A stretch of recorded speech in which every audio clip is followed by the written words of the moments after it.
Hello friends, in this video we will be discussing 3rd National Wildlife Action Plan.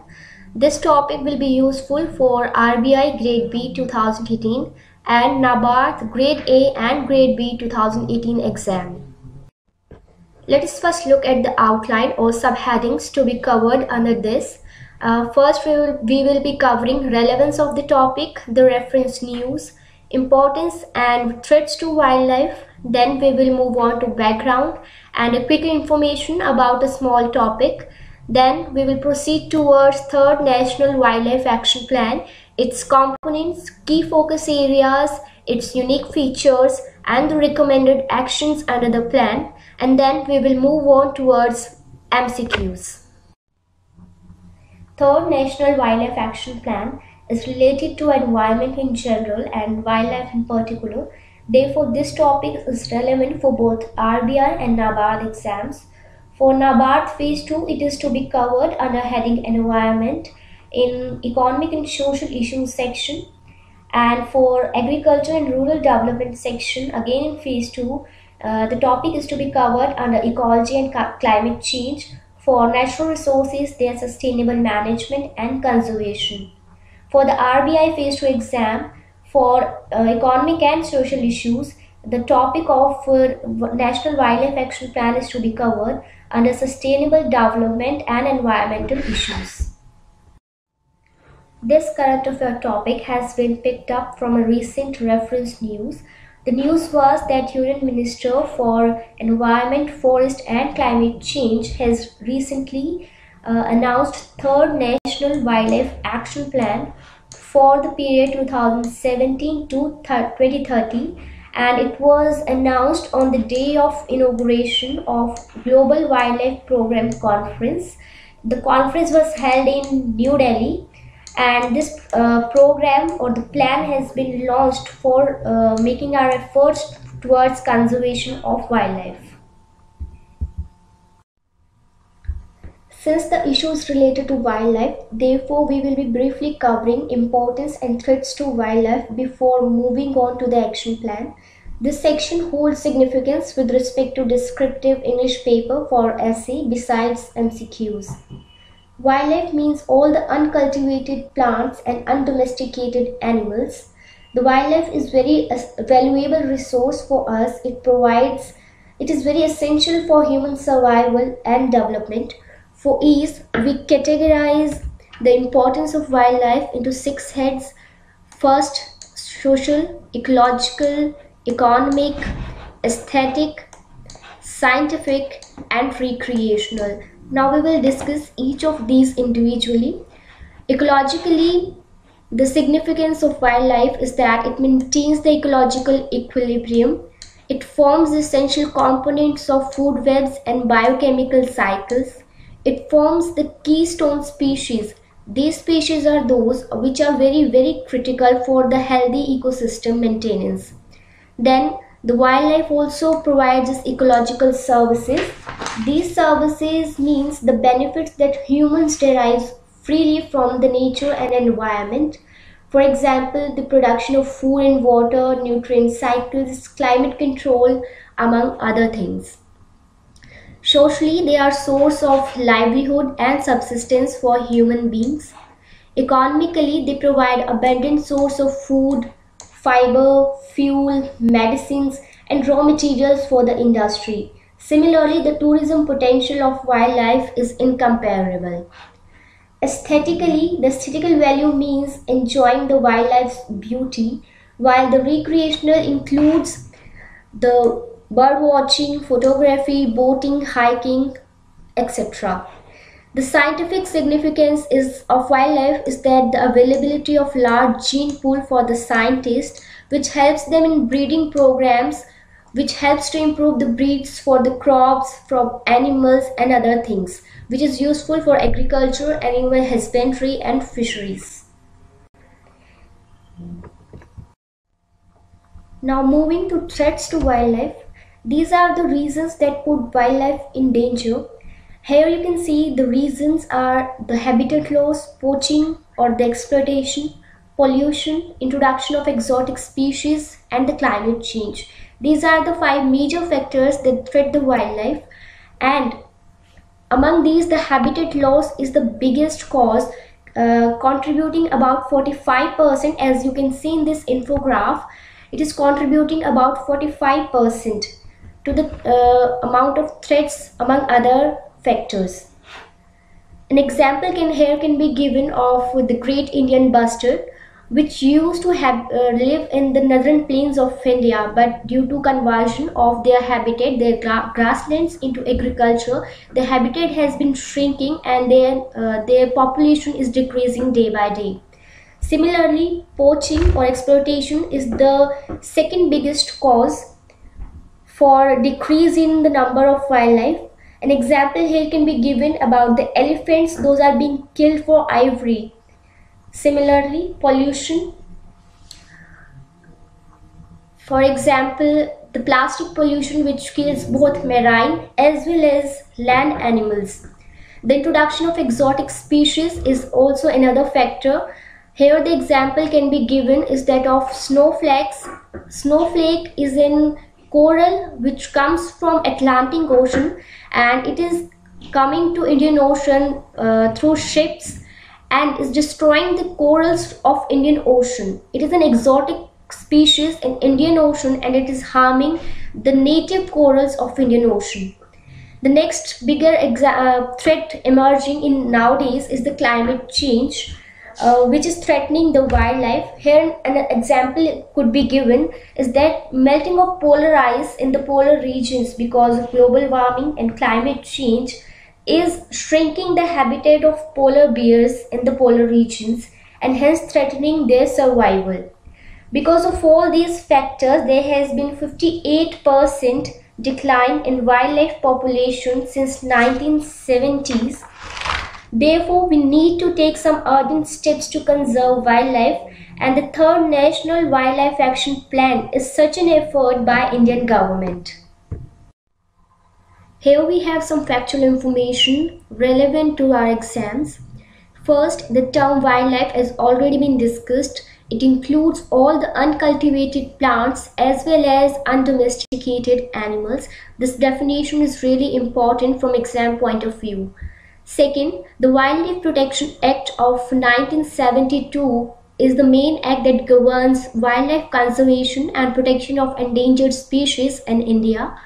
The Jammu and Kashmir state has its own law and all other states have adopted this Wildlife Protection Act 1972. Third, India is signatory to Convention on International Trade in Endangered Species of Wild Flora and Fauna. We will be briefly discussing about CITES in the following slide. The next we have World Wildlife Day on 3rd March every year and World Wildlife Conservation Day on 4th December. We need to learn these two facts and also need to differentiate between World Wildlife Day and World Wildlife Conservation Day. Next, we have National Wildlife Action Plan, which provides a framework of strategy as well as program for conservation of wildlife. Keeping this in mind, before the third plan, we have two plans. First was introduced in 1983 and second was introduced in 2002, which finished up or ended in 2016. These two plans were based on protected area approach, which means all the conservation efforts to conserve wildlife were mainly concentrated inside a national park, a wildlife sanctuary or a biosphere reserves. Let us now quickly discuss two important small topics. Here we have CITES and Keystone species. First we will discuss CITES. It is the Convention on International Trade in Endangered Species of Wild Fauna and Flora. It is a multilateral treaty to protect endangered plants and animals. This treaty aims to ensure that international trade in specimens of wild animals and plants doesn't threaten the survival of species in the wild. That means it doesn't its efforts are not concentrated to prevent the trade but to restrict so that the population in wild of species is not threatened. It also provides various degrees of protection to different species and of plants and animals. The participation in this convention is purely voluntary, and we have already discussed that India is a part of this convention. This convention doesn't take the place of national laws of the country, but it provides a framework within which the domestic laws are framed and implemented. Next, moving on to keystone species. As we have already discussed briefly, that these are the species which play a very critical role in maintaining the healthy ecosystem. That means if an ecosystem has to work, has to function healthily, these species called keystone species are very essential. These species are analogous to keystone in an arch, as is shown in this figure. This arch will collapse if only this keystone is removed. This whole arch will collapse. Therefore, without them, an ecosystem cannot exist. Without keystone species, an ecosystem would cease to exist. An example here can be given of jaguar. It is called a keystone species because in its ecosystem, in its habitat, it's a very diverse diet. Thus, it keeps the number of other species in a proper balance to maintain a healthy ecosystem. Let us now begin with our discussion on third National Wildlife Action Plan. This plan provides a future roadmap for wildlife conservation in our country. It was prepared by a 12-member team, and the committee was headed by J.C. Kala. The plan is in consonance with United Nations 15th Sustainable Development Goal, that is life on land. The plan has 5 components, 17 themes, 103 conservation actions and 250 projects. This plan has to be implemented from 2017 to 2031. And this plan has a basic premise that maintenance of essential ecosystem processes is vital for human survival and sustainable development, as we have already discussed in the importance of wildlife. Third Wildlife Action Plan has 5 components. The first is strengthening and promoting the integrated management of wildlife and their habitats. This is based on landscape approach to protect the environment. We will be discussing about the landscape approach in the following slides. The second component is adaptation to climate change and promoting integrated sustainable management of aquatic biodiversity in India. Under this component, the emphasis has been laid on integrating climate change into wildlife conservation, and also importance is given to aquatic biodiversity. Third component is promoting ecotourism, nature education and participatory management, which includes enhancing people's participation in conservation of wildlife, also balancing the development as well as the nature conservation.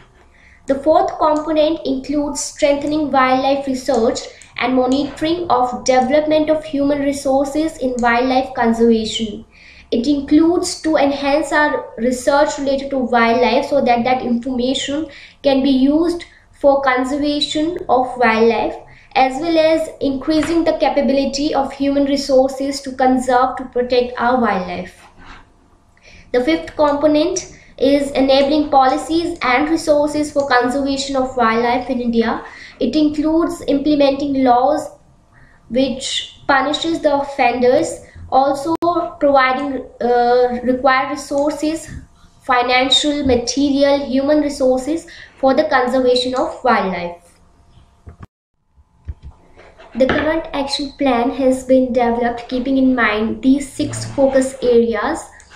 These include, first, the integration of climate change into wildlife planning. Since climate change is becoming a new challenge nowadays, therefore it is very important to include adaptation and mitigation measures for climate change into wildlife planning for the conservation of wildlife. Therefore, it has been a key focus area under the plan. Second is reduction in human wildlife conflict, since there has been a number of incidences in which human wildlife conflict have led to loss of human lives.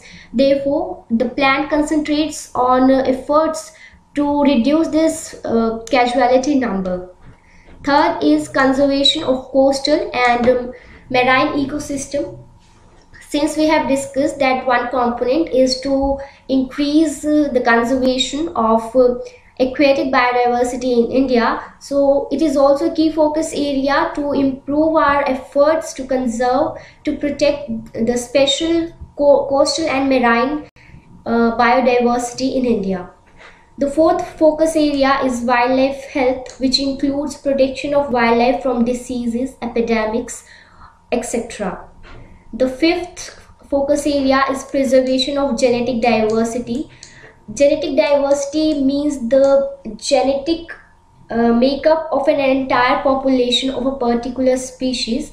This helps to improve the breed of a particular species through breeding programs, as we have already discussed under scientific value or in wildlife for importance slide. The sixth is sustainable development, which means that we have to maintain a fine balance between development as well as conservation of environment. We need to protect the wildlife, but we also need to develop. So we have to maintain a balance and we have to strive for sustainable development. This plan has certain unique features. These are the USPs of the plan. So we will be discussing these now. The first is that it is the first ever wildlife action plan to recognize the impact of climate change on wildlife. We have also discussed in focus area section, and it laid emphasis on integrating actions for mitigation of climate change and its adaptation into the process of wildlife management and planning. The next unique feature is the landscape approach.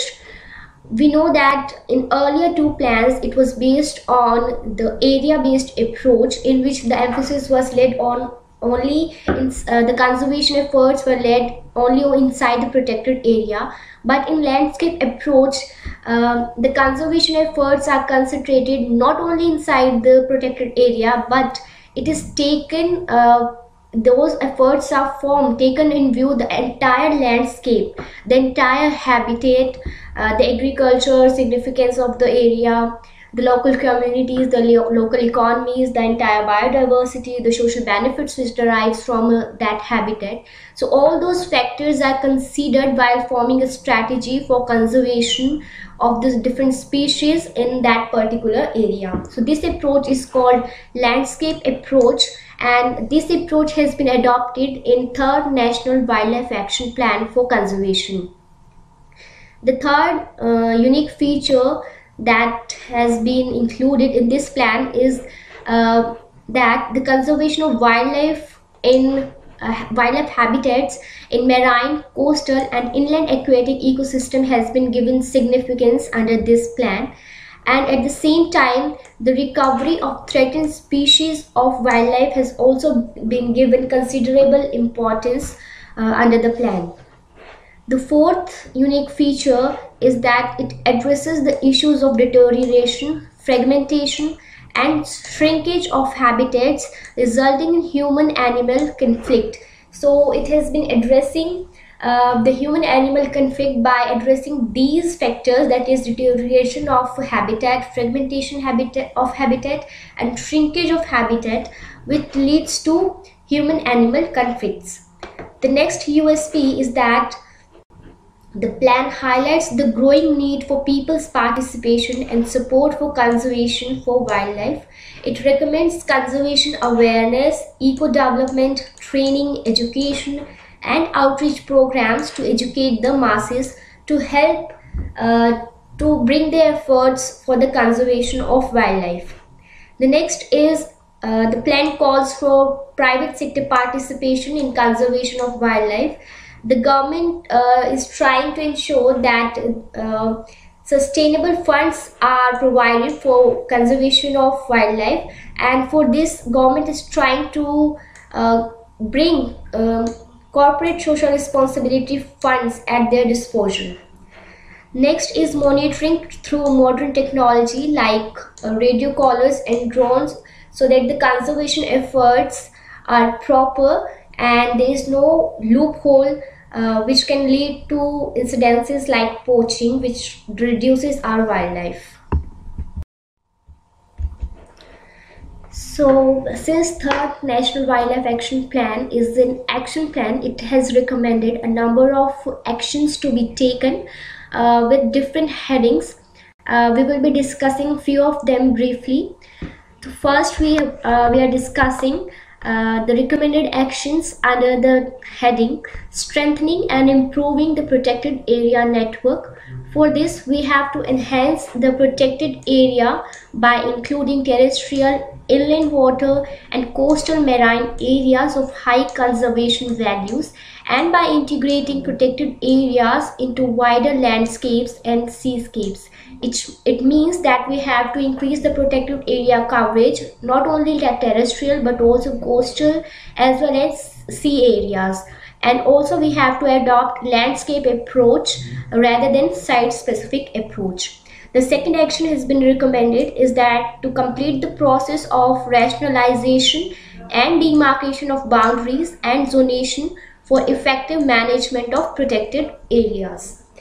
The next heading is landscape level approach for wildlife conservation. We have already discussed it.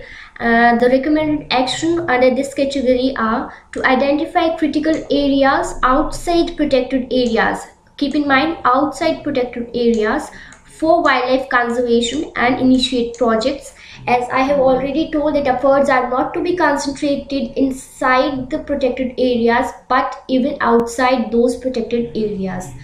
The next action is says that a strategy to be developed for managing free-ranging domestic animals such as dogs, cats, etc. in and around the wild habitats.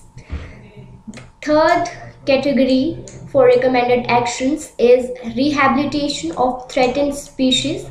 The recommended actions are to develop capacity for ex situ conservation and multiplication of threatened taxa. Ex situ means we have to bring a particular species out of its natural habitat to a protected area or to a region where we provide special efforts and breed that variety of species so that its population can be increased, and then after increasing the population, this entire population is again shifted back to its natural habitats where it lives in its natural habitat. The next step recommended is to identify critical habitats for threatened species of flora and fauna outside protected areas network and prepare their recovery plans involving local community institutions.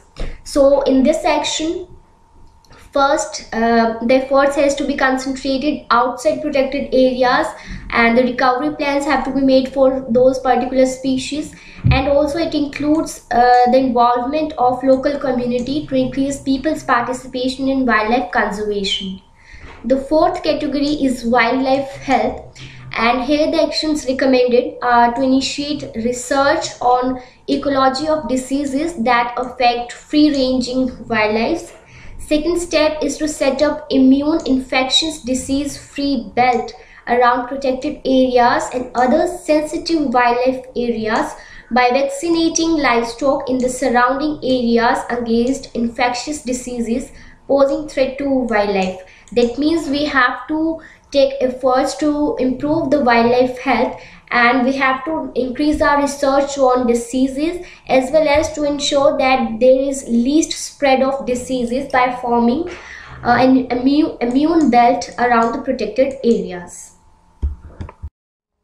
The fifth heading under recommended actions is for integrated climate change in wildlife planning.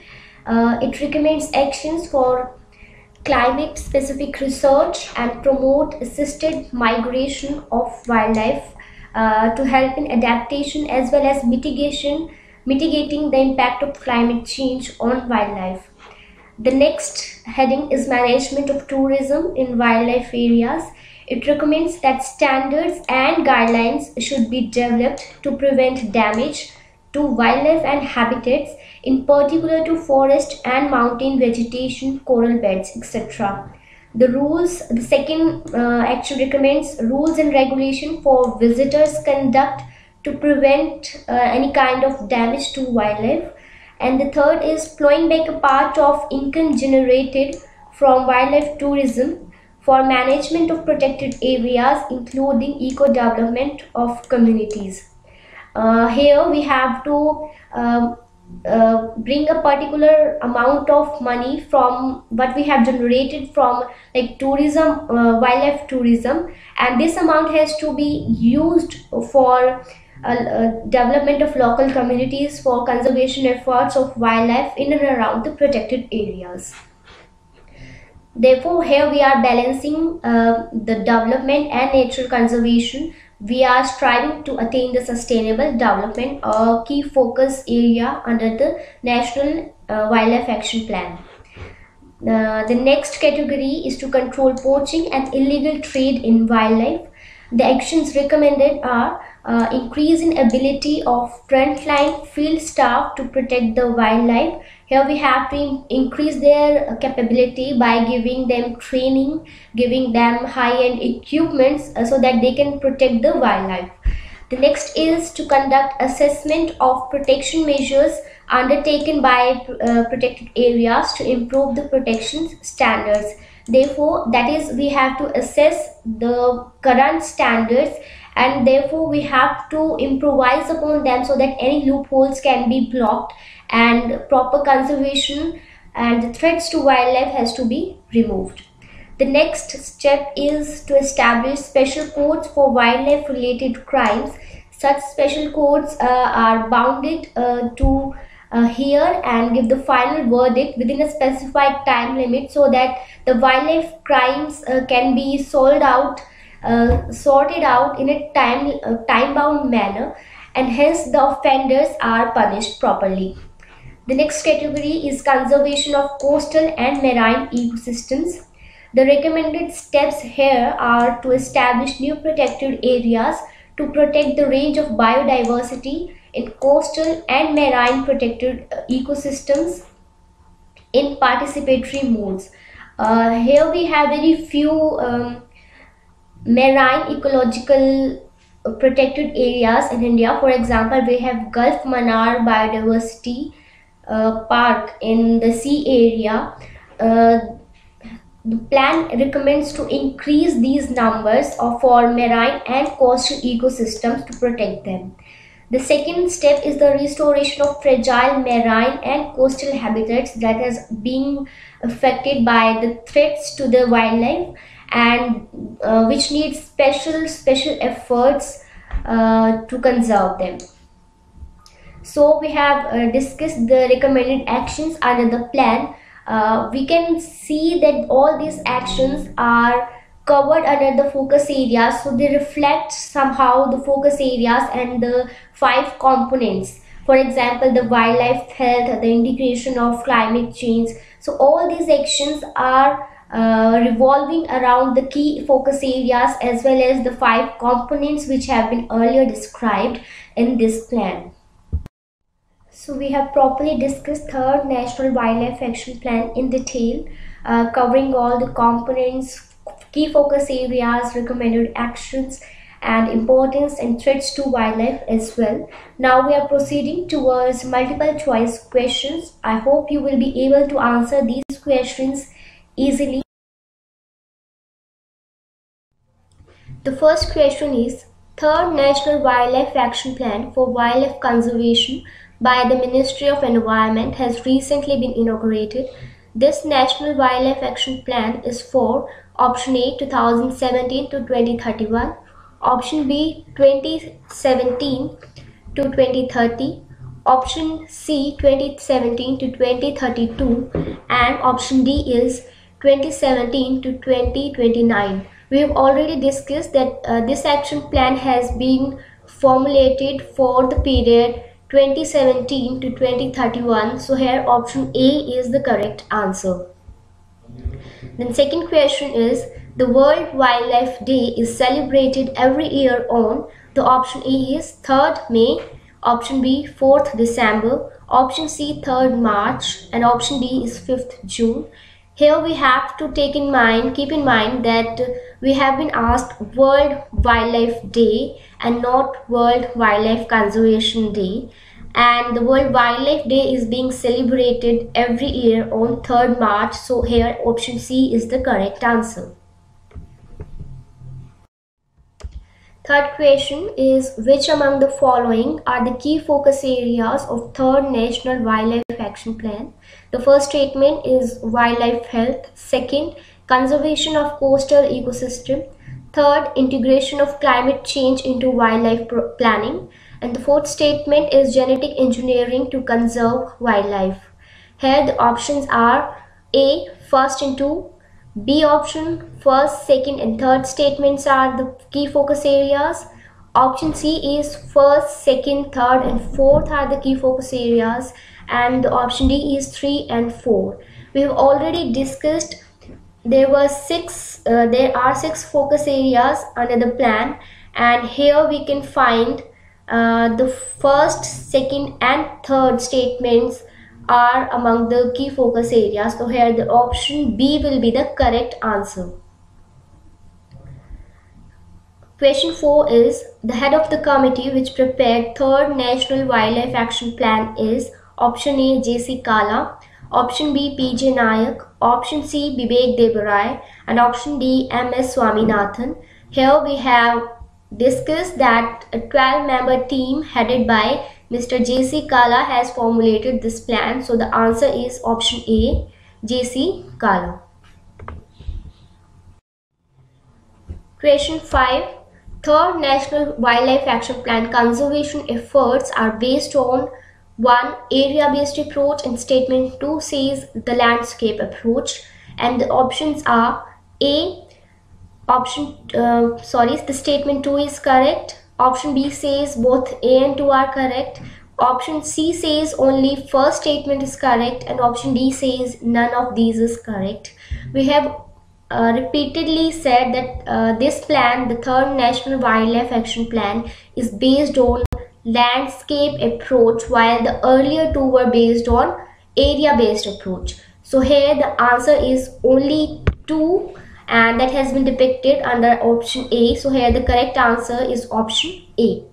Moving on towards the question 6, which asks that what is correct about CITES. CITES is the convention we have already discussed, and here the options or the statements are: first, it is related to trade in endangered species. Second statement, it includes only animals. Third statement is India is signatory to it.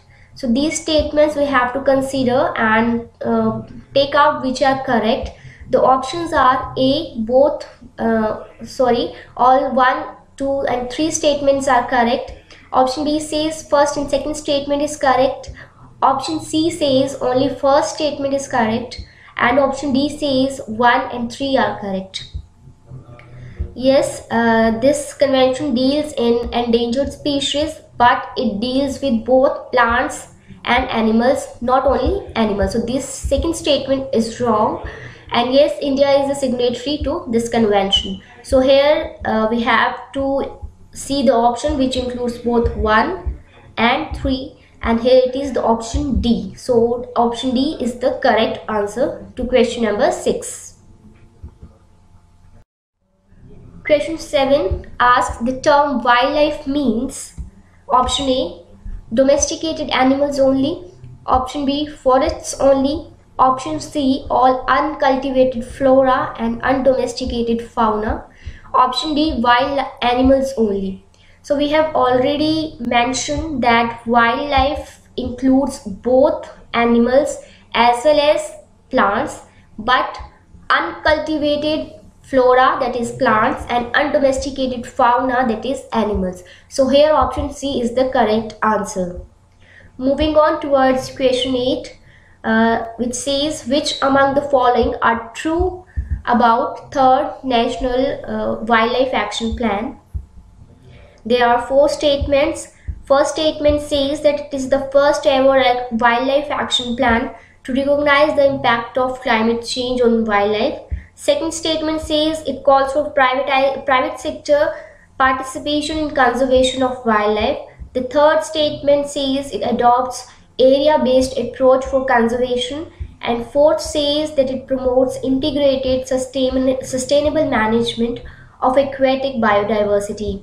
The options are A, both 1 and 2 are correct. Option B, 1, 2 and 3 are correct.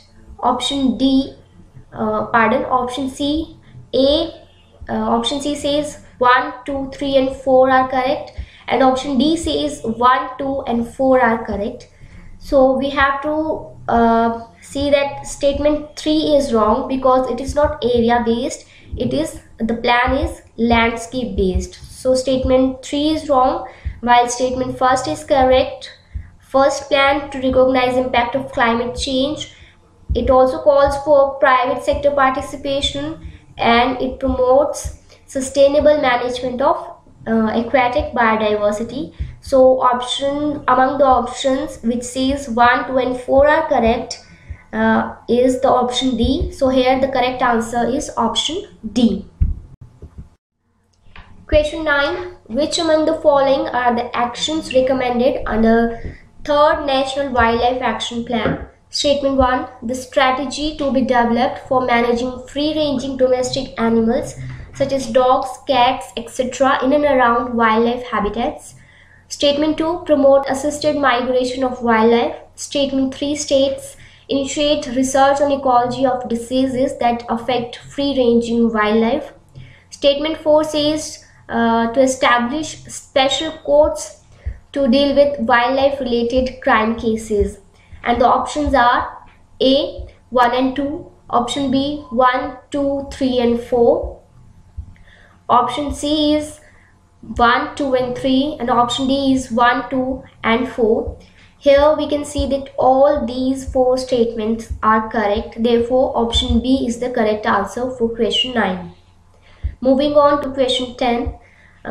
What is the significance of keystone species? Option A, they live near the stones. Option B, they are critical for maintaining healthy ecosystem. Option C, they are always predators. Option D, they damage the ecosystem. We have already discussed that keystone species are critical for maintaining healthy ecosystem. Therefore, statement B, option B is the correct answer for question 10. So these are the answers to the MCQs. I hope you are able to attempt maximum correct answers to the questions. So this was all about third National Wildlife Action Plan. For more videos, you can visit www.edutap.co.in. Thank you. Happy learning.